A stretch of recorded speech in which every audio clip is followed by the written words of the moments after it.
fall forward, spring back. At 8 years old, Nola O'Connor had already been late so many times. She figured she'd go on that way forever. She'd be late for her first job. It didn't seem to matter much. If the groom liked her enough, he'd wait.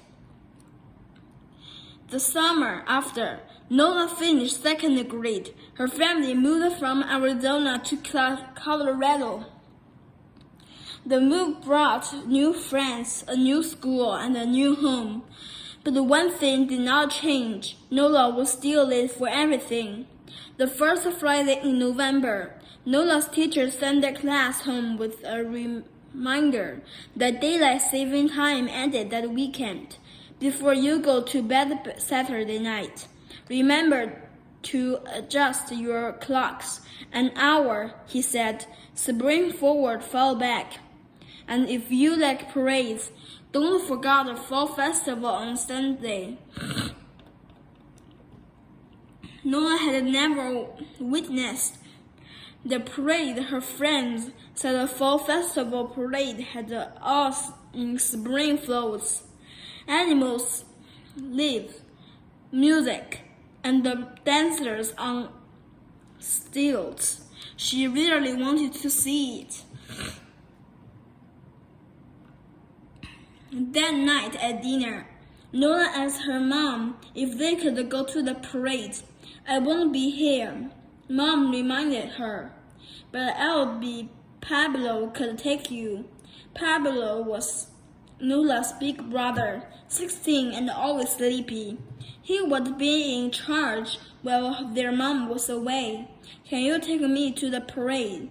Nola asked Pablo. There'll be floats.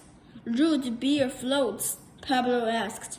Nola laughed, and so did Mom. The parade's at 10 o'clock, Nola said. We have to change our clock so we don't miss it. That's right, Mom said. You've never had to change your clocks before. Unlike most states, Arizona didn't observe daylight saving time, so Nola had never thought much about it. She thought about it now, though. I don't really get it, she confused. Are we actually saving daylight, or just moving it around? Moving it around, Mom said. In November, people in states that observe daylight saving time set their clocks have an hour, so the sun rises early in the morning or seems to, and sets early in the evening, earlier. In March, they do just the opposite, and the sun sets later. Crazy stuff, Pablo yawned. On Saturday morning, their mom kissed them both goodbye, got in her car, and drove to the airport. That night, as Nola got in bed, she thought back to her teacher's instructions. Spring forward, fall back. Or was it fall forward, spring back? Nola hesitated. Fall forward sounded better, so she set her clock forward an hour. Just like that, she'd shaved an hour off the day. Now it was past her bedtime. Late again. Time, Nola sighed, is not my friend. Nola overslept the next morning. When she woke, her clock said 10:15. She rustled her brother out of bed. They ran over to Grant Avenue. When they reached it, though, no crowd greeted them, no floats, no marching band. Were they so late they'd missed the parade entirely? Nola hung her head in dismay. They turned around and headed home.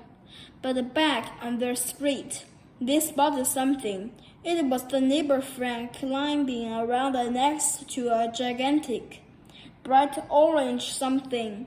Could this be a float? They walked over for a closer inspection. It was a float, an 8-foot pumpkin set up on a trailer.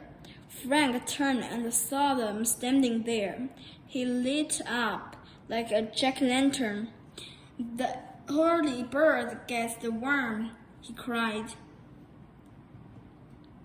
Nola and Pablo looked at each other. Pablo had never been early for anything in his life, either. "Climb on up here, Sonny, and give me a hand with his wrench," shouted Frank. "You too, Missy." They climbed up beside the oversized pumpkin, and Frank put them out to work for more than an hour.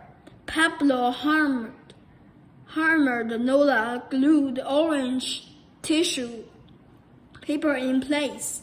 They arranged giant fake leaves and vines around the giant fake pumpkin. When they were done, the float looked fantastic.